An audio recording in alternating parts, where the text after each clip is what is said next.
प्रवृत्ति जानाम्य धर्मम न च मे निवृत्ति केनापि देवेन हृदि स्थितेन यथा नियुक्तोऽस्मि तथा करोमि यथा नियुक्तोऽस्मि तथा करोमि।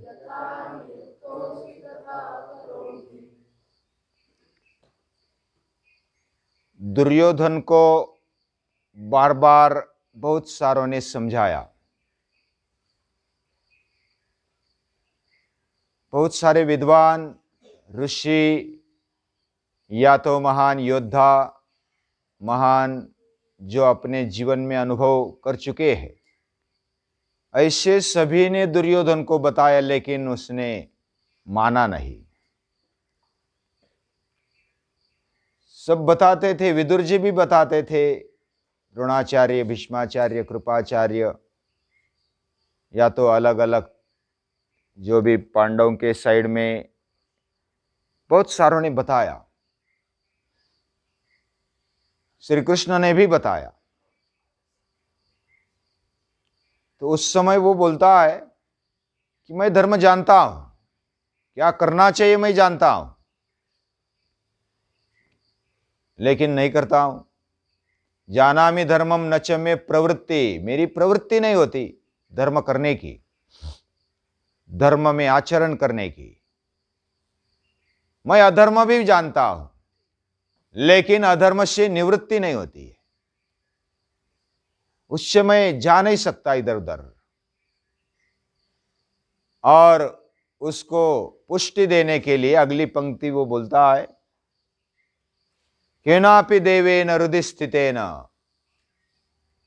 हृदय में देव रहता है। वो देव पूजा करता था, बड़े बड़े यज्ञ भी करता था दुर्योधन।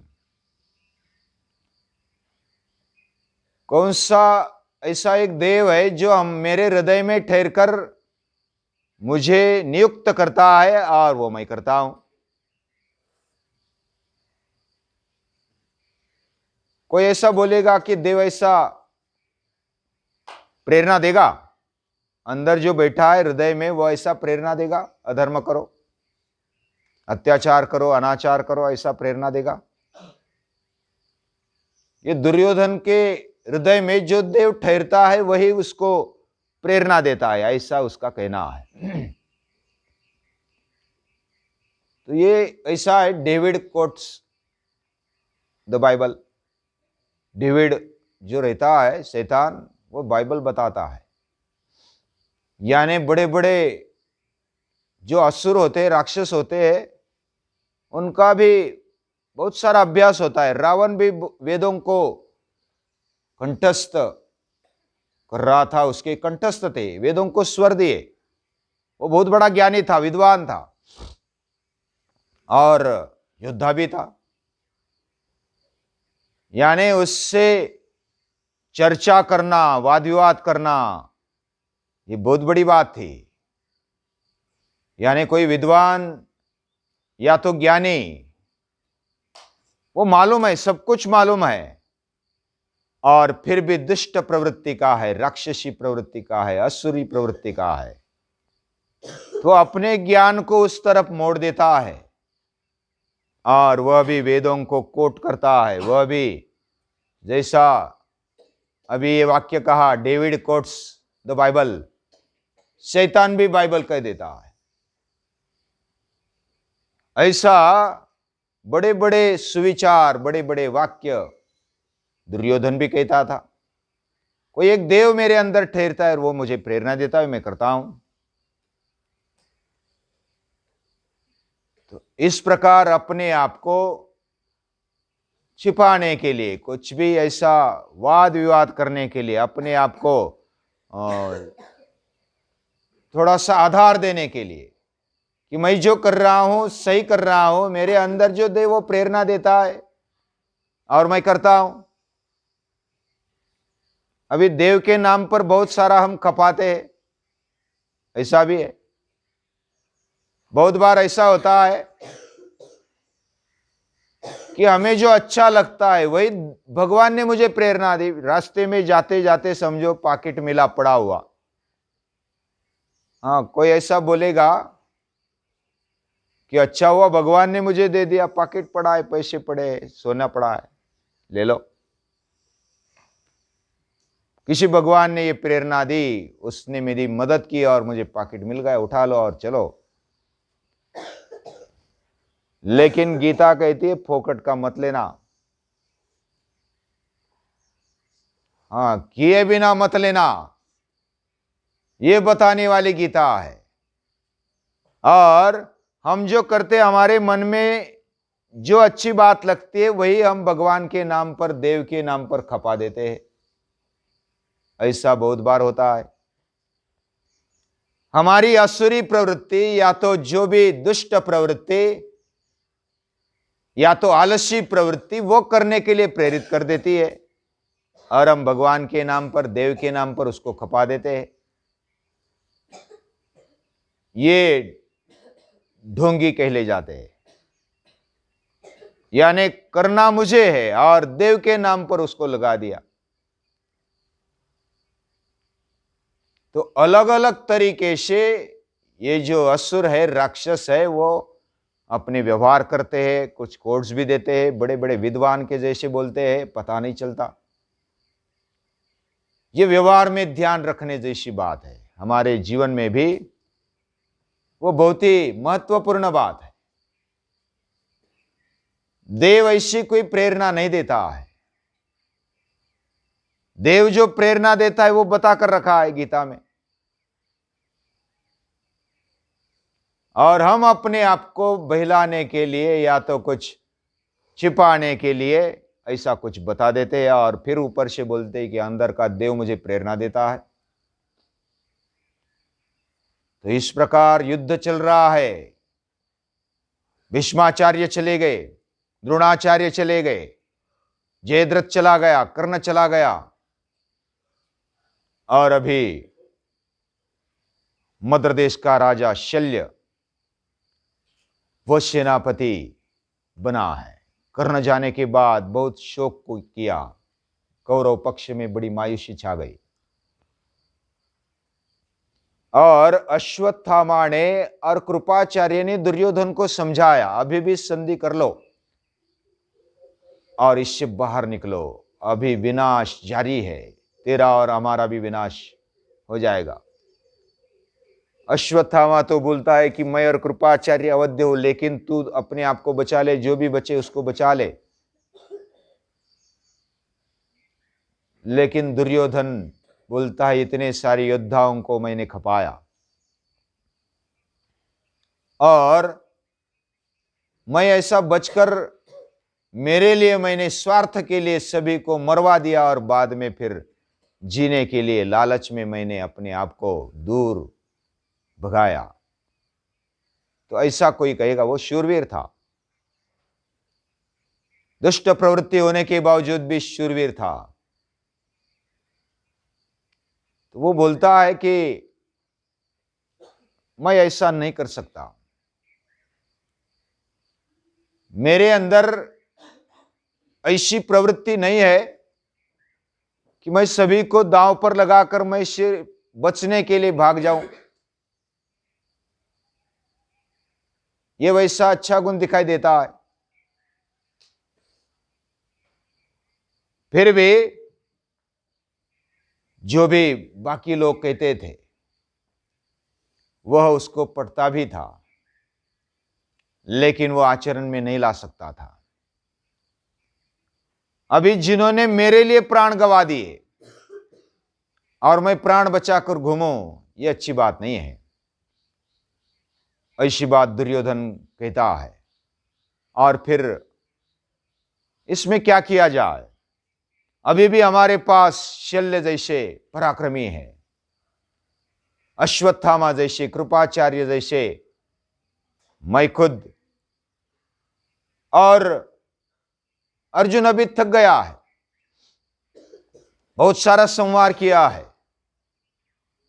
और उसको वैसे ही परास्त कर देंगे। शल्य मामा बोलते हैं कि मैं श्री कृष्ण, उसको पहले भी बहुत बार थोड़ा अहंकार भरी बात कही थी। शल्य मामा कहते हैं कि मैं श्री कृष्ण से अच्छा सारथ्य कर सकता हूं, अर्जुन से अच्छा लड़ सकता हूं, और पांडवों से ज्यादा धर्म अभ्यास मुझे मालूम है, और मैं देखते देखते उनको मार डालूंगा। तो सभी लोग उनके पीछे जाते हैं, और दुर्योधन भी बोलता है कि ये हमारे अभी नेता होंगे, सेनापति होंगे, और उनको अभिषेक किया जाता है। और शल्य मामा के नेतृत्व में सेनापति पद पर अभिषेक कराते हुए लड़ाई फिर से शुरुआत हो जाती है। और भगवान श्री कृष्ण ने युधिष्ठिर को शल्य के विरुद्ध लड़ने का आदेश दे दिया, और लड़ाई शुरू हो जाती है। घमासान लड़ाई फिर से शुरू हो गई। शल्य के सेनापतित्व में युद्ध का आरंभ हो गया, और नकुल जो था वह कर्ण के शेष तीनों पुत्रों का वध कर देता है। यानी बहुत सारे योद्धा, बड़े बड़े रथी महारथी चले गए, बाकी भी जो बचे खुचे थे वो भी चलने लगे, हटने लगे।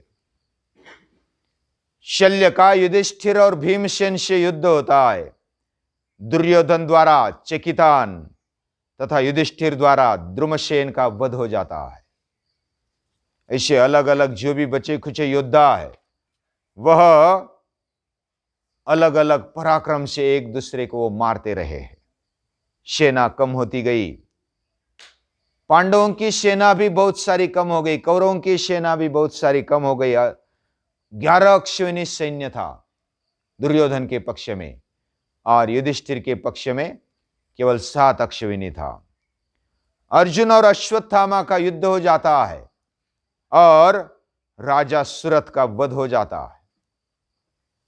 अलग अलग योद्धा इतना सब कुछ दांव पर लगाने पर भी अपने आप को बचा नहीं सकते, और शल्य के साथ युधिष्ठिर कुछ श्री कृष्ण की सल्ला मसलत से युद्ध छिड़ता है। बड़ा घमासान हो जाता है दोनों के बीच में। युधिष्ठिर और शल्य दोनों लड़ते हैं, और लड़ते लड़ते शल्य एक प्राणांतक घात करने की चेष्टा में बाणों की वर्षा करने लगते हैं।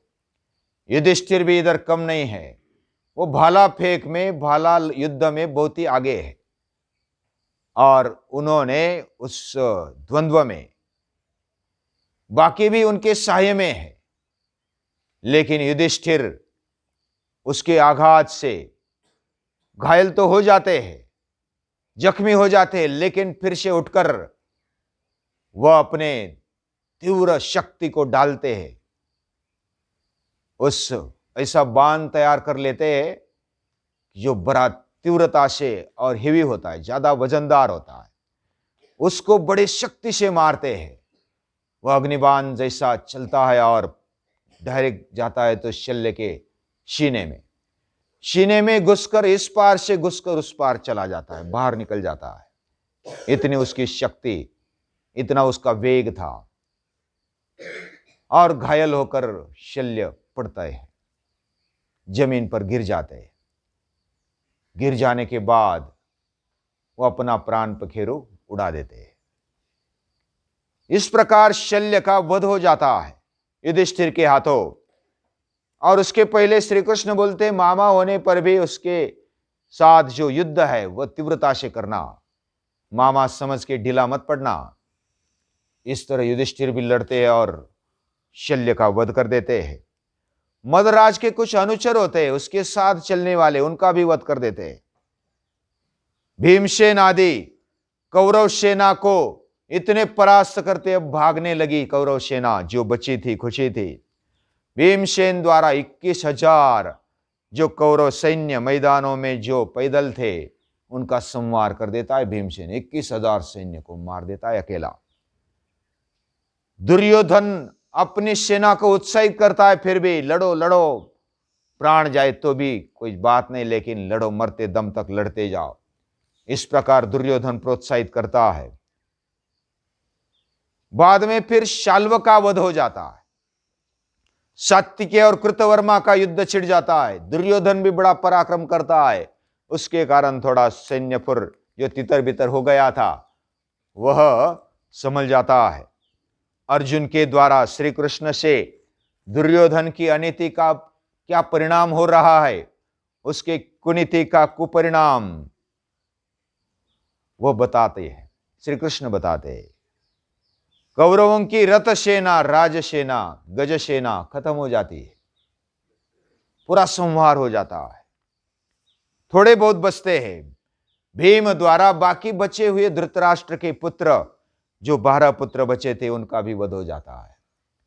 श्री कृष्ण और अर्जुन उनकी बातचीत चलती है। त्रिगर्त के कुछ सैन्य बचे हुए होते, संशप तक जो बड़ा एरिया था, उधर के जो सैनिक थे वो भी बहुत भयंकर अर्जुन को प्रतिकार करने के लिए सक्षम थे, उनका भी खात्मा कर देते अर्जुन, और त्रिगर्तों का भी संहार कर देते। त्रिगर्त जो राजा था, उसका भी और उसके सैन्य का भी संहार कर देते।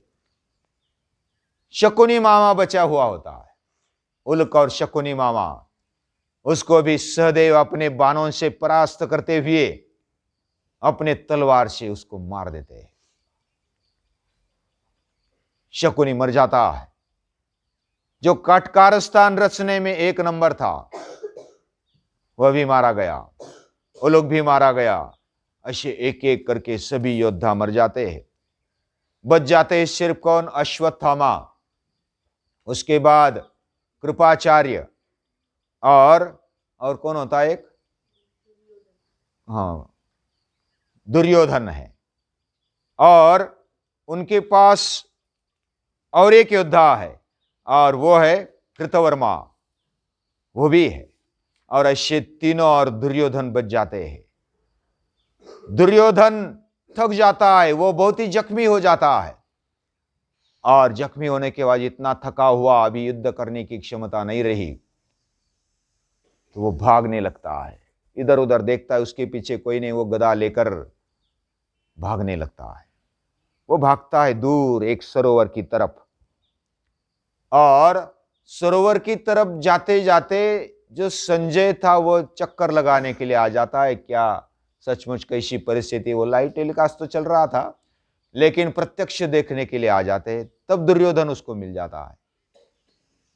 दुर्योधन उसको देखकर सहमा जाता है, लज्जित होता है, और संजय भी उधर देखकर, बाकी जो युधिष्ठिर के पक्ष वाले थे वो बोलते हैं कि तू जा इधर से, तू निहत्ता है, तुझे नहीं मारते हम, तू जा, इधर मत आ।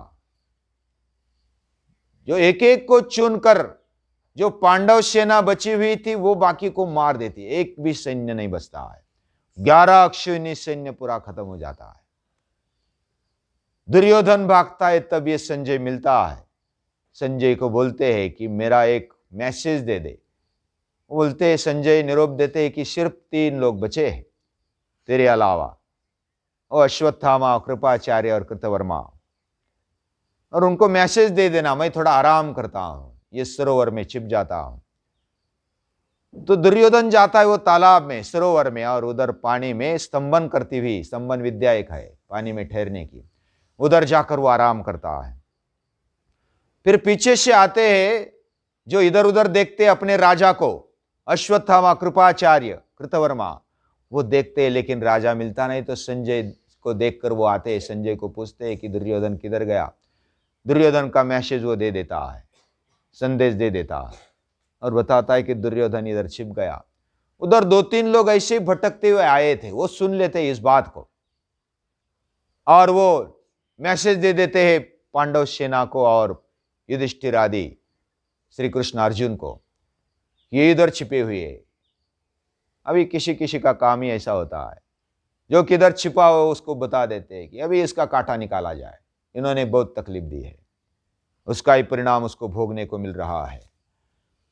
पांडव सेना से जो भी बचे हुए थे लगभग 10,000 पैदल थे, बाकी कुछ रथ थे, कुछ हाथी थे, कुछ घोड़े थे, 7-8 हजार, और ऐसे 20-25 हजार लोग बचे हुए थे पांडव सेना के। उनका भी बहुत खात्मा हो जाता है। और इधर श्री कृष्ण और युधिष्ठिर में कुछ वार्तालाप होता है और वो सरोवर के नजदीक आ जाते। भीमसेन की प्रशंसा करते श्री कृष्ण, और भीम और दुर्योधन में फिर वो आह्वान किया जाता है, ये दुर्योधन अभी छिप मत, कहां जाता है छिप करके, तू डरता है इसलिए छिपता है। युधिष्ठिर भी आह्वान करता है कि अरे आजा बाहर। बाकी कृतवर्मा और जो अश्वत्थामा कृपाचार्य वो भी पानी में जा करके, वो भी दुर्योधन बोलता है कि आप भी आराम कर लो, थोड़े आराम के बाद निकलेंगे बाहर, फिर देखेंगे हमारे में बहुत सारी शक्ति, वो भी और भी ये बात करते हैं। लेकिन ये जो बातचीत हुई, आह्वान किया, तो दुर्योधन आ जाता है बाहर, और बलराम जी भी उस समय आ जाते हैं यात्रा से, तीर्थ यात्रा होकर के। और बलराम जी की तीर्थ यात्रा प्रभाग क्षेत्र, और उनकी जो तीर्थ यात्रा हुई वो बहुत जगह पर जाकर के आए हैं। बलराम जी की सलाह से अलग अलग गदा युद्ध कैसा किया जाता है, दुर्योधन आदि और भीम, इन्होंने जो आह्वान किया, युधिष्ठिर ने जो आह्वान किया था कि तू पांडवों में से किसी को भी पुकार ले और युद्ध कर ले, जो भी चाहे युद्ध कर ले। अगर दुर्योधन शायद चुन लेता दूसरे को तो दूसरे को मार डालता, हो इतना वो पराक्रमी था। लेकिन दुर्योधन भी अहंकारी था। उसने भीम को पुकारा कि मेरे लायक तो भीम है, मैं उससे युद्ध करूंगा, गदा युद्ध। और गदा युद्ध वो शुरू हो जाता है, घमासान होता है, भयंकर गदा युद्ध हो जाता है। एक दूसरे पर ऐसे प्रहार करते जैसे वज्र पर प्रहार कर रहे हो, बहुत देर तक वो युद्ध चलता है। भीम के प्रहार से दुर्योधन कभी घायल होता है, दुर्योधन के प्रहार से भीम कभी घायल होता है। तो ऐसा घमासान चल रहा है। बाकी तो देख रहे, बहुत सारे देखने के लिए आए, बहुत सारे देव दानव भी दूसरी ओर से आ गए और वो देखने के लिए आ गए।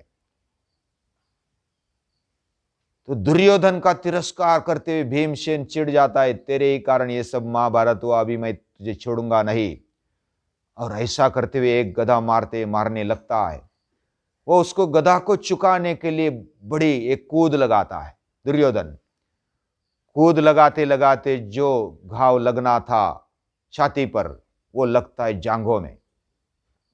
जांघों में लगता है, जांघाएं टूट जाती है, वो फूट जाती है जांघाएं इधर, और दुर्योधन गिर जाता है जमीन पर। ये इतना बड़ा प्रहार हुआ, उसकी हड्डियां टूट गई, बाकी तो उसका शरीर वज्र जैसा था, लेकिन जांघाएं कमजोर थी। उस पर घाव लगा और वो घायल हो गया, टूट गया, फिर उठ नहीं सका। इस प्रहार से वह खत्म होने के कगार पर आ गया।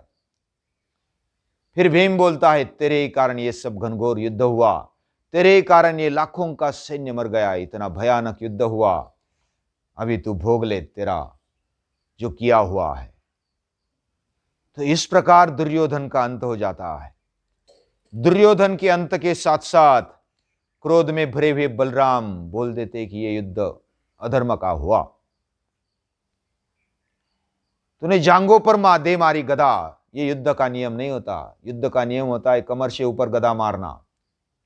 तू मेरा शिष्य है, भीम भी उसका शिष्य था, बलराम जी का शिष्य, दुर्योधन भी उसका शिष्य था, दोनों शिष्य, लेकिन दुर्योधन अधिक प्रिय था।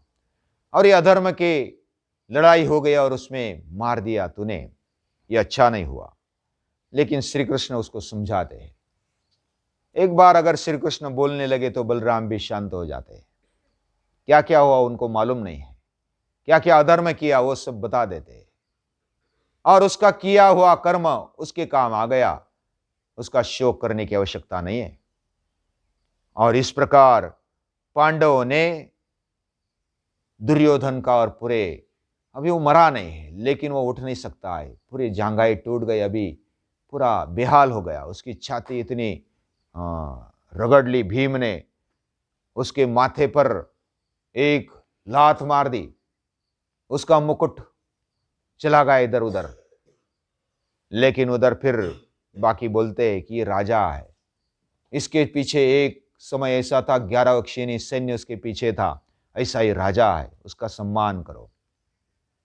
युधिष्ठिर के कहने पर भीम उसका फिर सम्मान करता है कि तू योद्धा है, तू लड़वैया है। और इस प्रकार उसको छोड़कर बाकी लोग चलते हैं। वह दुर्योधन के शिविर में जाकर उस पर अधिकार जमा देते हैं। अर्जुन और श्री कृष्ण साइड में आ जाते हैं। श्री कृष्ण बोलते हैं कि तू उतर जा भी रथ के नीचे। तो अर्जुन बोलता है, हर रोज आप उतरते थे, घोड़ों को ठहराते थे, आज मैं क्यों उतरूं पहले? तो श्री कृष्ण बोलते, मैं जैसा बोलता हूं वैसा कर, तू उतर जा पहले। तो अर्जुन को उतार देते हैं। अर्जुन को उतार देने के बाद दूर हो जा और दूर हो जा। फिर श्री कृष्ण उतरते। उतरने के बाद जैसा ही पांव रखा, पूरा जो रथ था वो जलकर भस्म हो गया। तो अर्जुन आश्चर्य से देख रहा है, बाकी भी पांडव भी देख रहे कि ये क्या हुआ। तो श्री कृष्ण बोलते हैं, ये आश्चर्य की बात नहीं है, जो भी घातक, प्राण घातक और पूरे तुझे और मुझे भस्म कर देने वाले जो अस्त्र शस्त्र इधर आए थे वो सब इस रथ में थे, मैंने उसको रोक लिया था। लेकिन अभी हमारा युद्ध हो गया और मैं भी उतर गया, तू भी उतर गया, अभी इसका काम नहीं रहा। तो इसने अभी इस रथ को जला डाला, भस्म कर दिया। इस प्रकार पूरे रथ का भस्म हो जाता है और फिर पूरे पांडव अपने शिविर में चले जाते हैं। दुर्योधन के शिविर पर कब्जा कर लेते हैं। भगवान श्री कृष्ण हस्तिनापुर जाते हैं। धृतराष्ट्र और गांधारी को सांत्वना देकर वापस आ जाते हैं। यानी पूरे कौरव खत्म हो गए और पांडव भी बहुत सारे खत्म हो गए।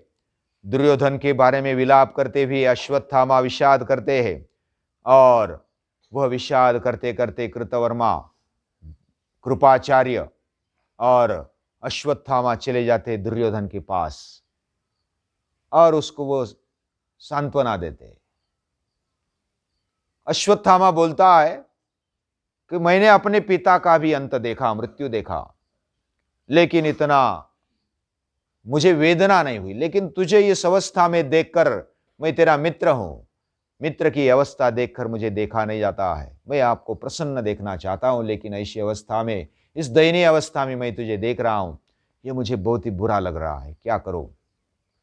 लेकिन तेरी प्रसन्नता के लिए मैं अभी प्रतिज्ञा करता हूं कि मैं एक भी श्री कृष्ण सहित पूरे पांडवों को नहीं छोड़ूंगा। मेरे पास जो भी अस्त्र शस्त्र है उसका उपयोग करते हुए सब पर हावी हो जाऊंगा और खात्मा कर दूंगा।